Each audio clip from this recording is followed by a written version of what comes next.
Ya dari awal juga ada damai. Dari awal gitu. Berarti tidak menutup kemungkinan untuk rujuk di mediasi kali ini ya Bang Bay? Pastilah, pasti. Coba doain aja. Atau tapi tetap memperjuangkan hak anak-anak gak sih Bang Bay? Belum. Hai, masih bersama saya Mr. Z Bicara. Tentu saja bicara tentang kebenaran berdasarkan fakta, data, dan realita. Kita mencoba kilas balik ya dari apa yang terjadi dalam rumah tangga Baim Wong dan Paula Verhoeven.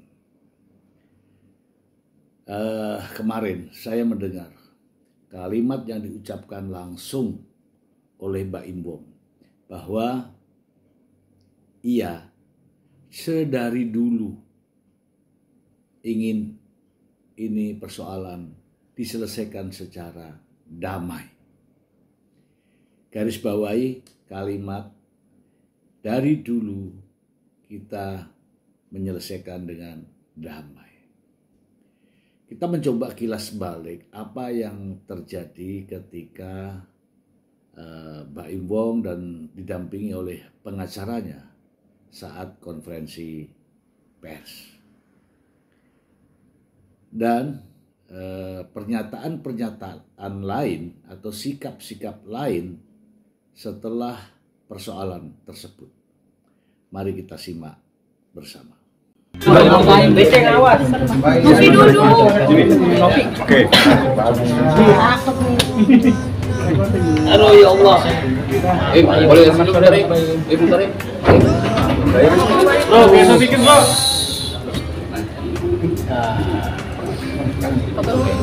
Foto dulu Mas Gaim. Oke. Sudah ya? Ya.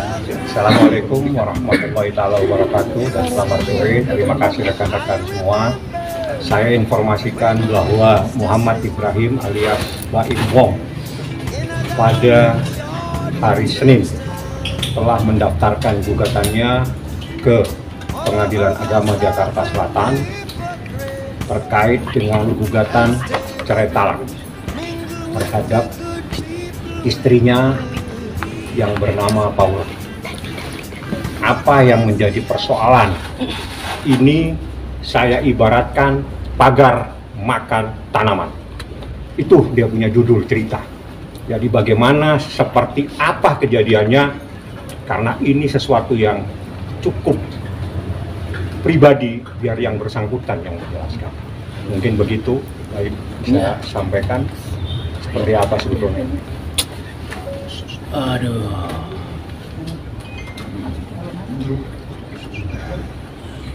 Saya sebenarnya nggak nyangka ya, maksudnya ada di momen ini. Saya itu sebenarnya menghindari. Maaf juga buat wartawan semuanya, saya kan nggak pernah menjawab.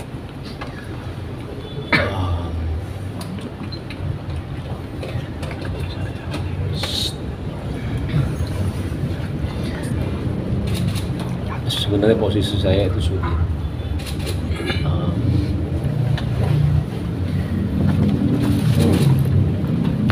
Saya memang bisa dibilang dikhianati sama dua orang terdekat saya,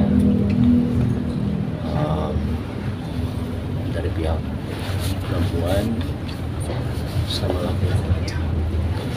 Yang laki-lakinya itu adalah teman baik saya sendiri.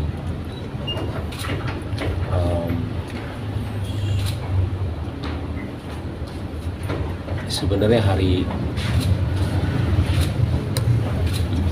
pas kejadian itu, hari pertama saya itu sudah memaafkan, tapi pakai caranya saya lah ya. Dan saya nggak nyangkanya ketika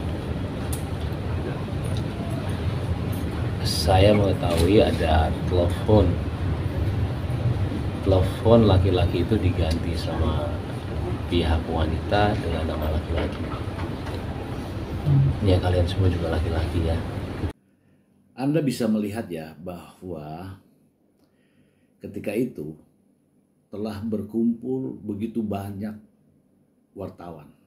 Artinya apa? Ini telah dipersiapkan, bahkan sudah mengundang para wartawan itu datang. Sudah mengundang para wartawan itu datang, bukan tiba-tiba. Dan konferensi pers kemudian dibuka oleh sang pengacara. Langsung dia mengatakan bahwa ini adalah pagar makan tanaman. Artinya, bahkan dia membuat seolah-olah judul ceritanya adalah pagar makan tanaman. Kemudian Mbak Im Wong langsung pada poinnya, bahwa dia merasa dikhianati oleh seorang wanita terdekatnya dan seorang pria yang teman baiknya.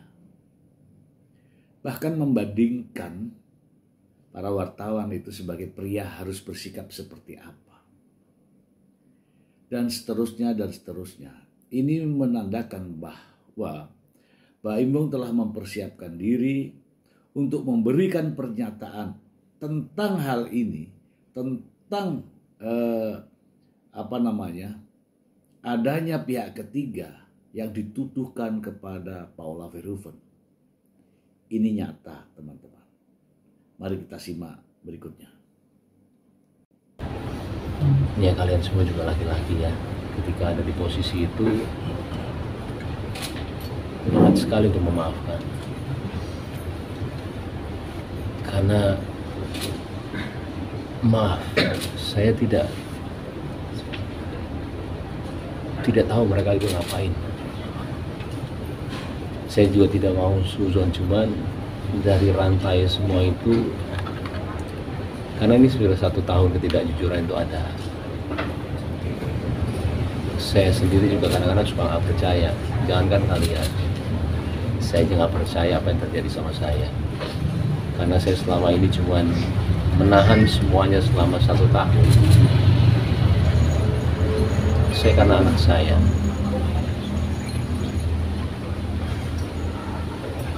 Saya kalau udah bicara anak, terserah. Nah, semua diutarakan, semua disampaikan kepada para wartawan. Yang sejujurnya itu semua adalah rahasia rumah tangga. Ya, rahasia rumah tangga. Seperti kita ketahui bahwa Paula Verhoeven juga sebagai public figure. Dengan menyampaikan persoalan ini ke publik, artinya apa? Secara tidak sadar ini ya merendahkan nama istrinya, nama Paula Verhoeven. Mari kita simak lagi pernyataan Mbak Im Wong berikut ini. Mikirin anak saya doang, saya nggak mau mereka itu tahu masalah ini.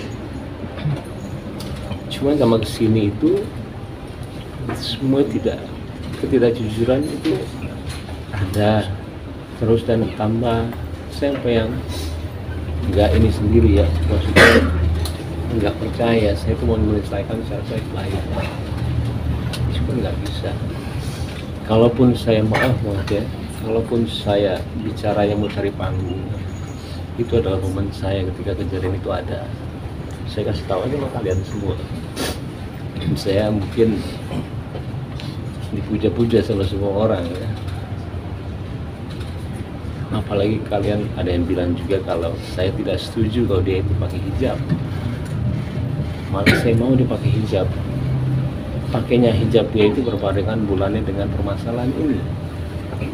Saya itu juga. Begitu banyak yang diungkapkan oleh Mbak Im Wong tentang apa yang dialaminya dalam berumah tangga. Secara jujur saja ya, ini telah menjatuhkan harkat dan martabat Paula Verhoeven. Secara mental, Paula Verhoeven sudah tertekan, dan juga secara psikis jelas ya, hati seorang wanita merasa direndahkan. Ya. Ini berkembang ya dalam waktu yang tidak terlalu lama setelah konferensi pers itu, langsung semua media sosial ya ada pernyataan dari Mbak Imbong ini, dan mendapat begitu banyak ragam dari masyarakat. Dan setelah pernyataan Mbak Imbong ini juga disusul pernyataan-pernyataan dari sahabat-sahabat Mbak Imbong, dan ini mengagetkan kita semua. Mari kita simak bersama.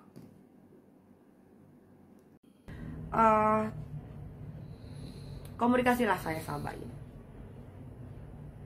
ceritalah saya sama Mbak Im, sama ada beberapa rekan artis yang saya juga nggak bisa sebutin namanya, tapi memang dari awal ada salah satu artis, beberapa teman sahabat-sahabat kita juga bilang jangan, tapi mungkin karena Mbak Im mungkin ya sudah berumur juga ya, untuk mungkin terus udah capek juga ya berkelana dia, jadi ya sudahlah, namanya jodoh, nikahlah sama si perempuan ini. Dari situ saya melihat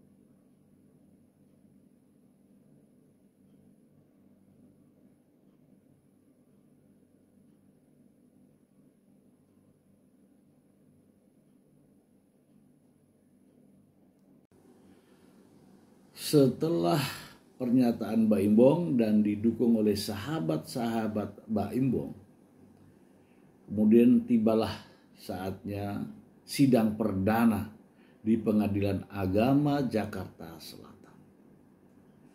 Bagaimana sikap yang ditunjukkan Mbak Imbong terhadap Paula Verhoeven kala itu?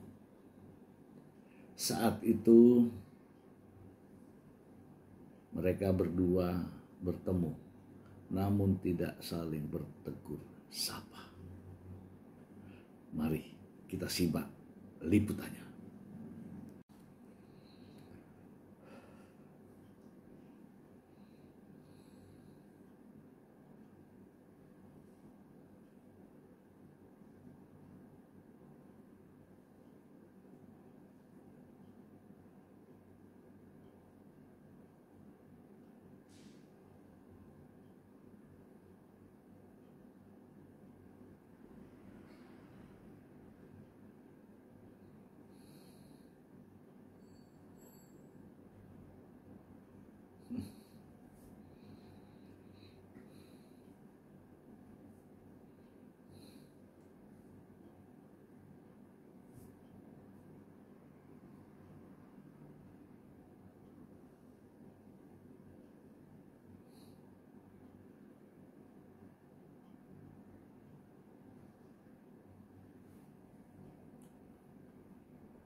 Saya bukan pakar ekspresi, tetapi saya melihat kondisi semacam ini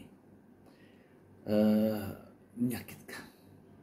Serasa miris, seolah-olah tidak saling kenal. Padahal mereka masih, saya katakan ya, masih terikat dalam satu perkawinan. Dan bertemu dalam satu ruangan yang sama. Miris ya. Kemudian setelah sidang pertama, Mbak Imbong dan Paula tidak bertegur sapa. Kemudian Paula Verhoeven membuat sebuah pernyataan yang sangat mengejutkan kita semua. Mari simak pernyataan Paula Verhoeven berikut ini. Assalamualaikum warahmatullahi wabarakatuh. Bismillahirrahmanirrahim. Mohon maaf atas kegaduhan tentang berita rumah tangga saya. Dalam kesempatan ini, izinkan saya untuk meluruskan dengan segala keterbatasan saya. Narasi perselingkuhan yang menjadi pemberitaan belakangan ini akan menjadi jejak digital bagi anak-anak kami di kemudian hari. Selama masa pernikahan sebagai istri, saya sangat paham.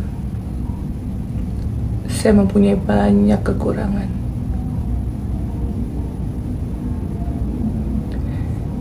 Namun dalam kesempatan ini, saya ingin meluruskan bahwa berita perselingkuhan itu tidak benar.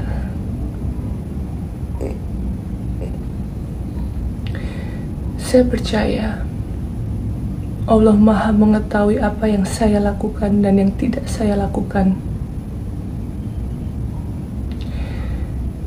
Karena semua perbuatan saya di dunia ini harus dipertanggungjawabkan di akhirat kelak.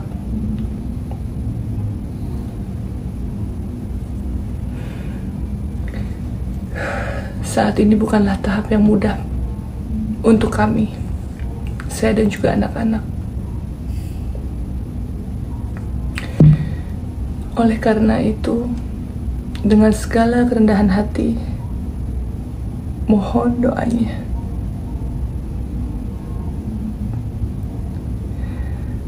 Dan untuk anak-anakku, Kiano dan Kenzo, permata hati Mama. Maafkan Mama dan Papa ya, Nak. Bismillah. Semoga Allah memberikan kemudahan dan menjaga kita semua. Mama Papa selalu sayang kalian.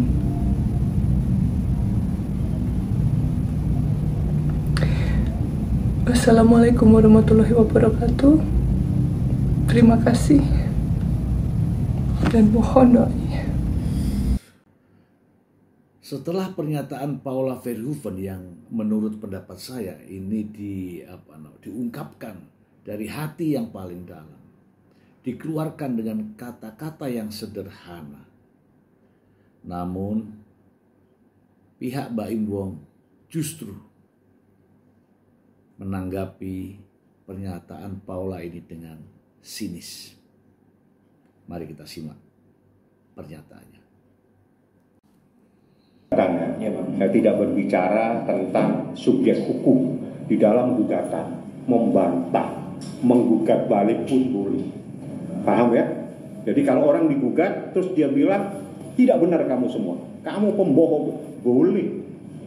Artinya silakan mau ngomong apa saja. Yang punya bukti saya, yang punya saksi saya, yang akan menghadirkan saya. Dia bilang kan semuanya akan dipertanggungjawabkan nanti di akhirat. Kata dia bilang seperti itu ya Bang. Mungkin tanggapan Abang seperti Oh apa? ya. Lagi ada ini. Bang, berarti kalau misalkan Abang ngaku sudah punya bukti, berarti memang nanti akan dibuktikan kebenaran Paula selingkuh gitu Bang di pengadilan kalau tidak. Ya nanti pada saat pembuktian ini ada. Siap. Ada nanti. Yes. Tapi bukti apa sih yang diperlukan selain Ini kan teman-teman yang mengatakan isunya tidak benar. Nah, Abang sendiri membawa atau mempersiapkan seperti apa? Saya kan ketawa saja. Iya. Bagi saya yang tahu proses hukum, saya hanya ketawa kalau orang membantah-bantah itu boleh. Bantah boleh, gugat balik. Jangan bantah, gugat balik nih. Berarti Abang bisa dibilang ada bukti kuat bahwa itu saksi yang nantinya akan membantah Paula. Keren pertanyaannya, tapi jawabannya nanti tidak. Bang, tadi bukti-bukti itu apa saja sih Bang? Ada. Waduh, di dompet gua ketinggalan. Tapi kan kalau saya nggak salah ada yang di perselingkuhan itu kan kalau ada bukti Sekolahnya keliru. Kalau orang sekolahnya keliru mungkin jawabnya seperti itu. Kalau orang juga tidak tahu syariat Islam mungkin jawabnya seperti itu. Kalau orang paham tentang syariat Islam, dia tidak akan bertanya dengan persoalan. Ya, oke? Anda buka kembali. Seorang istri itu keluar dari rumah saja wajib izin sama suami.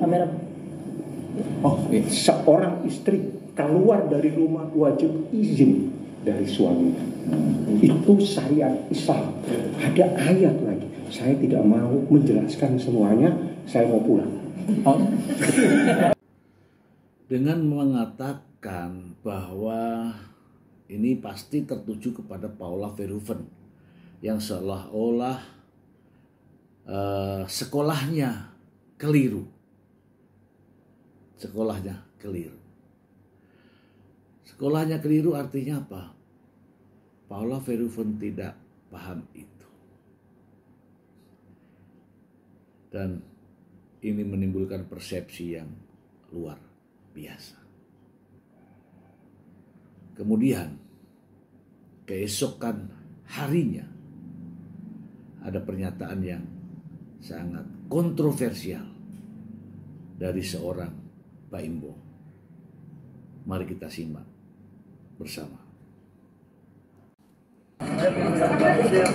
Oh, udah di sini aja. Assalamualaikum. Sini aja udah. Bagaimana kabar hari ini Bang Baim? Baik, alhamdulillah. Persiapannya mediasi hari ini Bang Baim? Bang. Persiapan hari ini seperti apa Kak? Ada bukti yang dipersiapkan nggak Kak mungkin untuk hari ini? Apa? Ada bukti yang dipersiapkan terakhir. Nah, doain aja. Kok gitu mulai jawabannya? Berharap apa mungkin hari ini Kak Baim? Apa? Berharap apa hari ini Kak? Apa? Berharap apa hari? Masih ada pintu damai nggak sih kalau buat Bang Baim sendiri? Masih ada pintu damai nggak sih kalau buat Bang Baim? Pastinya dari awal juga ada damai. Dari awal gitu. Berarti tidak menutup kemungkinan untuk rujuk di mediasi kali ini ya Bang Baim? Pasti. Doain aja. Atau tapi tetap memperjuangkan hak anak-anak nggak sih Bang Baim? Belum. Ayo, Mak.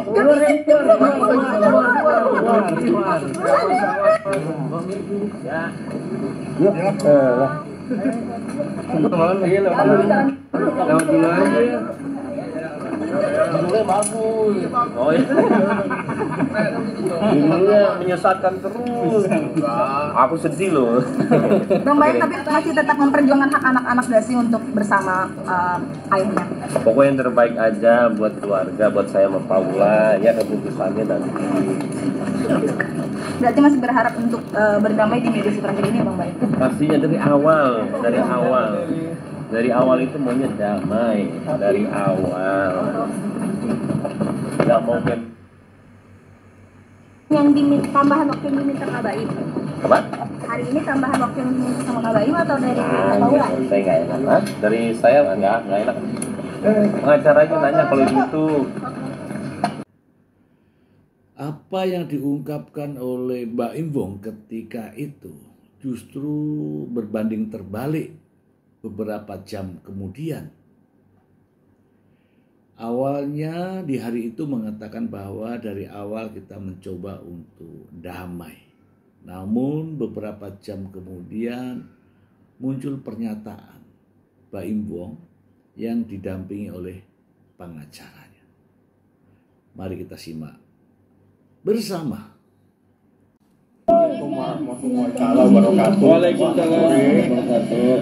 Tadi mediasi sudah selesai.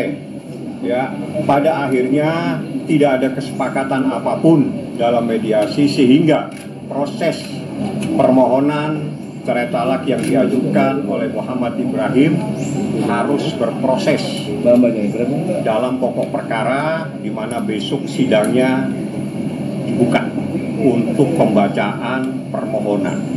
Jadi tidak ada penyelesaian atau akhir dari mediasi, atau dalam pemahamannya itu mediasinya itu gagal. Seperti itu. Kita sudah mantap ya Bang, terus tidak perlu saya jelaskan.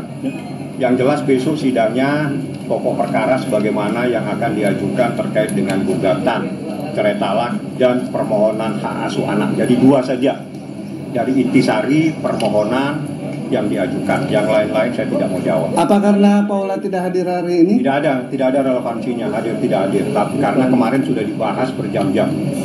Bang, ini terkesan kayaknya cepat ya Bang. Memang keinginan dari Baim atau keinginan dari ini yang langsung dari mediasi langsung ada sidang. Ya kalau memang kesepakatannya pada sidang yang Anda hadir semua, pada saat itu verifikasi identitas para pihak khususnya advokat sehingga disepakati sidangnya besok. Besok jam 10. Dihadiri keduanya Bang. Baik mungkin hadir. Berarti kedua belah pihak udah sama-sama bertekad bulat untuk bercerai ya? Nah ini tanya dia. Bagaimana nih Mas Baim? Udah mantap untuk bercerai? Siap Mas Baim, kakak tetap bercerai Mas Baim. Gimana Mas Baim? Menghadapi sidang lanjutan gimana? Ya namanya sidang lanjut berproses, maka itu sudah menjadi keputusan. Keputusannya adalah mengajukan permohonan cerai talak. Artinya itu adalah keputusan dari Baim. Ya. Jadi jangan ditanya lagi karena berproses. Artinya permohonan berjalan. Jadi kita tidak perlu pertanyakan lanjut atau tidak lanjut. Karena kalau sudah permohonan dibacakan berarti perkara permohonan cerai talak harus dilanjutkan. Baim, ada rasa kecewa dengan ketidakhadiran Paula hadir? Artinya makin mempermudah proses perceraian cepat ya. saya akan menjawab Tapi benar nggak sih? Ya, oke. Nah itu kan kita didoain. Jadi gini loh, saya berusaha melemahkan diri saya bahwa kadang-kadang apa yang saya lakuin mau salah, maksud salah. Jadi pertahanan di persidangan aja. Nanti kalau memang dari pihak sana butuh bukti, buktinya nanti di persidangan akan keluar semua. Jadi saya nggak bisa jawab apa-apa di sini. Nah ya di persidangan aja. Ya, udah itu aja. Bang Baim, tapi ada rencana nanti saksinya akan melibatkan suster di rumah karena kan ada perlakuan yang kurang enak terhadap suster. Hal-hal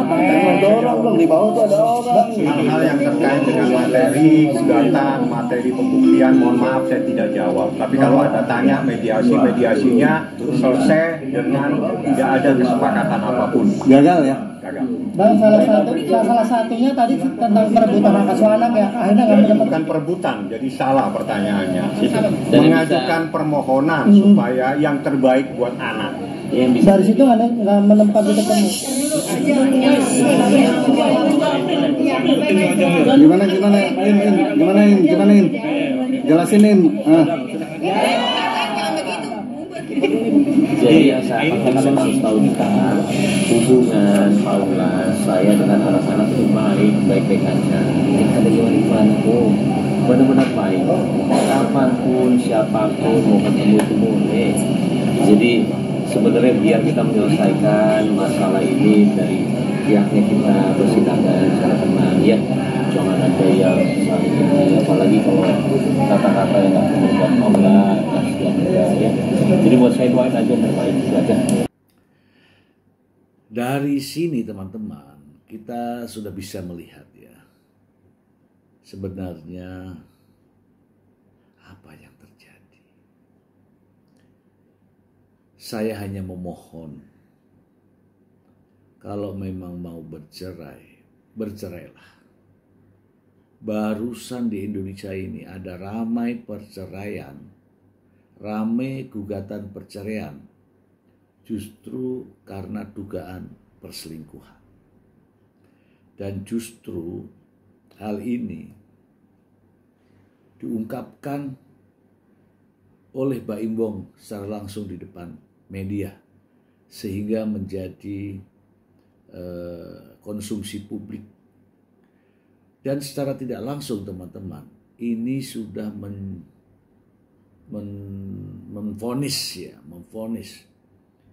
bahwa Paula Verhoeven selingkuh, sehingga Pak Imbong mengajukan gugatan cerai.